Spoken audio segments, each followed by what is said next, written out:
মার্কিন যুক্তরাষ্ট্র, বাংলাদেশ সহ ৪৪টি দেশের বিভিন্ন পেশার প্রায় ৫০০ মানুষ।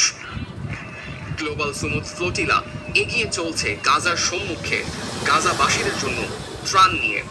ফ্লোটিলার নৌযানগুলো কোথায় অবস্থান করছে তার জন্য রয়েছে ফ্লোটিলা লাইভ ট্র্যাকার।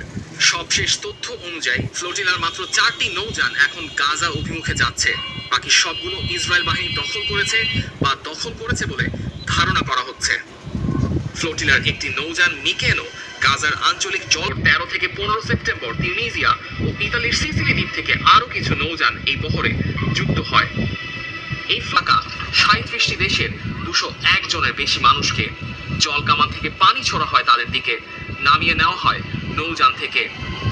ফ্লোটিলার এক বিবৃতিতে বলা হয়, বুধবার স্থানীয় সময় রাত প্রায় 8:30টার দিকে ইসরায়েলি বাহিনী গ্লোবাল আন্তর্জাতিক জলসীমায় সুমুদ ফ্লোটিলার একাধিক নৌযান, বিশেষ করে আলমা, সুরিয়াস ও আদারা আটক করে অবৈধভাবে উঠে পড়ে।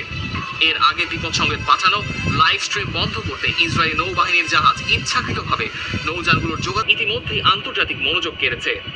আর অধিকার কর্মীদের আটকের খবরে গতকাল থেকেই Rome, Buenos Aires, Athens, Istanbul সহ বিভিন্ন